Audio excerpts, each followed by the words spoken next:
Hi guys, welcome back to my channel. My name is Mohit and आज हम बात करने वाले हैं ऐसे टॉपिक की जो कि काफ़ी रेलेवेंट है, जो लोग आ रहे हैं सितंबर और जनवरी इनटेक्स में, क्योंकि कुछ ऐसी चीज़ें हैं जो आपको बेसिकली यहाँ पे चाहिए सरवाइव करने के लिए।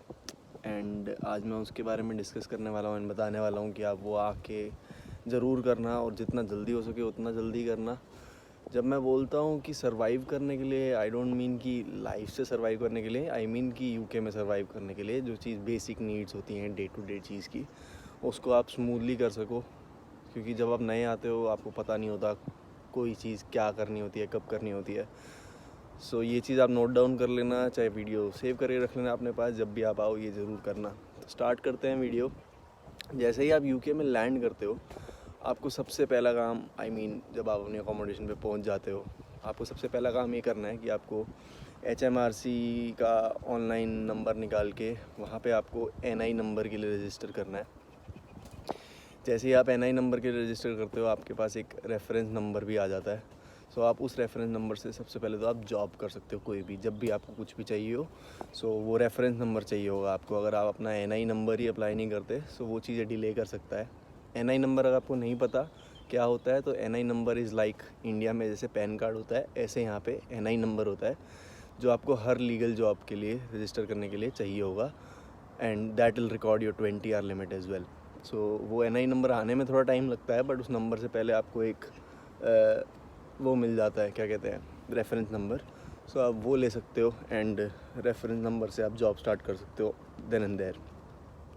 सेकेंड नंबर पे गाइस जो मैं चीज़ बोलने वाला था वो थी अपने डॉक्यूमेंट्स। सो ये डॉक्यूमेंट्स हैं 3 कुछ जो एक्सट्रीमली इंपॉर्टेंट है जब आप एज ए स्टूडेंट आते हो यहाँ पे।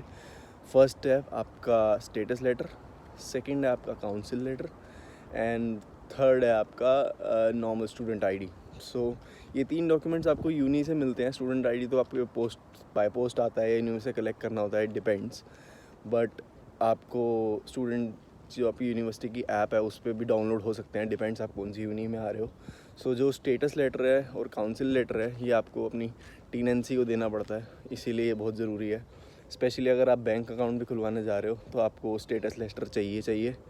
स्टेटस लेटर का एक और फ़ायदा ये है कि इस पर टर्म टाइम लिखा होता है। सो अगर आप हॉलीडे में एक्स्ट्रा वर्क करने के लिए, फुल टाइम वर्क करने के लिए चाहते हो, सो आपसे एजेंसीज़ और जो एम्प्लॉयर्स होते हैं वो मांगते हैं कि आपका स्टेटस लेटर लाओ यूनी से।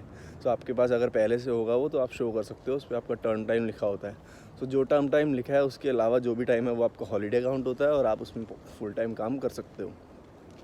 इन 2 चीज़ों के बाद तीसरी चीज़ है भाई, आते ही एज सुन एज अपना अकाउंट खुलवा लेना, bank account. HSBC, Lloyds, Barclays, बहुत सारे बैंक अकाउंट्स यहाँ पे खुल सकते हैं, डिपेंड्स आपको कौन सा खुलवाना है। 1-2 अकाउंट ऐसे हैं जो ऑनलाइन भी ऑपरेट करते हैं सिर्फ, जैसे कि मोन्जो हो गया, तो आप वो कर सकते हो। बट इट रियली डिपेंड्स कि आपको कब क्या चाहिए। मेरा सजेशन ये है कि आप 2 से 3 अकाउंट खुलवा के रखो, काम आता है फ्यूचर में। रीज़न मेरा 2 अकाउंट कहने का ये है, 3 अकाउंट कहने का ये है कि अगर सपोज़ करो आपके पास एक ही अकाउंट है और उस बैंक की ऐप नहीं चल रही है, XYZ कुछ भी है, तो आपका काम रुक सकता है। आपके पास 2-3 अकाउंट है, आप एक में सेविंग कर सकते हो, एक से खर्चा कर सकते हो, जैसे आपको ऑपरेट करना है वैसे आप कर सकते हो। सो इसीलिए बैंक अकाउंट खुलवा लेना। बट ये स्टेप बाय स्टेप है, तो आपके पास यूनी लेटर होना चाहिए उससे पहले बैंक अकाउंट खुलवाने के लिए। और जब आप बैंक अकाउंट खुलवा लोगे तो ही आप NI रेफरेंस के साथ बैंक अकाउंट नंबर आप अपने एम्प्लॉयर का दे सकते हो, तो आपको सैलरी पे होएगी।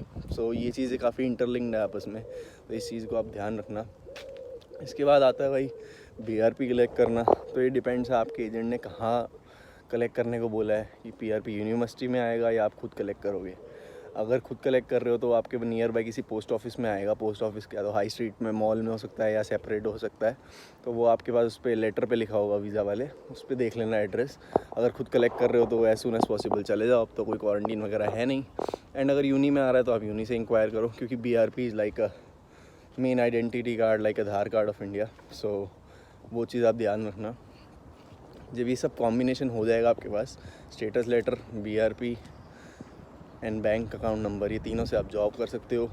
BRP और स्टेटस लेटर, इससे आप अपना अकाउंट खुलवा सकते हो, वो आप पासपोर्ट से भी खुलवा सकते हो। सो ये तो हो गई मेन चीज़ें जो आपको आते ही लैंड होते ही करनी है। इसके बिना आपकी डे टू डे लाइफ थोड़ा गड़बड़ा सकती है अगर आप टाइम पे नहीं करते ये चीज़।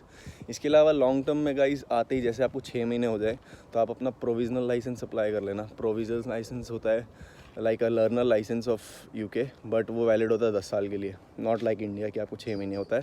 एंड उसके लिए कोई टेस्ट फेज नहीं देना होता, सिर्फ 34 पाउंड्स पे करने होते हैं online with your identity card. आपको BRP सबमिट करना पड़ता है एंड आपके पास वो प्रोविजनल लाइसेंस आ जाता है। उस प्रोविजनल लाइसेंस को आप एज एड्रेस प्रूफ तो यूज़ कर ही सकते हो, साथ में साथ आप लाइसेंस ले सकते हो ड्राइविंग के लिए एंड आपको थियोरी टेस्ट देने के लिए वो प्रोविजनल लाइसेंस होना चाहिए। सो अगर आप यहाँ पे लॉन्ग टर्म प्लान कर रहे हो 2-3 साल और चाहते हो कि यूके लाइसेंस भी लेना है तो आप ऐसे ही जैसे ही आपको 6 महीने हो आप अपना प्रोविजनल लाइसेंस निकाल लेना, क्योंकि उसका मिनिमम अमाउंट आपको यहाँ पे 6 मंथ रहना हुआ होता है। लाइक मीन आपको 6 महीने मिनिमम रहा होना होता है तभी आप अप्लाई कर सकते हो। इसलिए मैं बोल रहा हूँ that's for a bit long term, not as soon as you land in UK. तो गाइस ये सब तो हो गई बेसिक चीज़, जैसे ही आपको आते ही ये सब करना ही करना है डॉक्यूमेंट्स के तौर पे। इसके अलावा आते ही आप एक्सप्लोर कर सकते हो आपके पास एजेंसीज़ कौन सी हैं जॉब की। अपना मैप पे, गूगल मैप पे या नॉर्मल गूगल पे पार्ट टाइम जॉब सर्च करो तो बहुत सारी चीज़ें आ जाएंगी। सो डोंट वरी, सामान लेके आओ अपना, थोड़ा वो होता है यहाँ पे सब कुछ यूजुअली मिल ही जाता है। सिम आजकल VFS में मिल जाती है इंडिया में ही, बट अगर नहीं मिलती है आपको या क्या है आपको और लेनी है सो आप एयरपोर्ट से ले सकते हो। अगर एयरपोर्ट पे महंगी लगती है तो आप यहाँ पे किसी भी सुपर मार्केट से ले सकते हो, that is very easy here, तो वो आपको इजीली मिल जाएगी। आज दिन थोड़ा सा सनी था सो मैंने सोचा आउटडोर निकल के बाहर वीडियो बना ले। मेरे साथ में रिवर साइड एरिया है एंड या not gonna be long video, add to the topic रख रहा हूँ। सो आपको कोई भी क्वेश्चन हो इससे रिलेटेड जस्ट मेरे को इंस्टाग्राम पे मैसेज कर देना। मैसेज करने से पहले फॉलो कर देना एंड थोड़ा सा वेट कर लेना बिफोर आई रिप्लाई, अगर मेरा रिप्लाई में थोड़ा डिले हो जाए क्योंकि बहुत सारे मैसेजेस होते हैं। एंड कई बार आपके क्वेश्चन मेरी छोटी मोटी इंस्टाग्राम की रील्स से भी सॉल्व हो जाएंगे, so you can have a look at that as well. Thanks.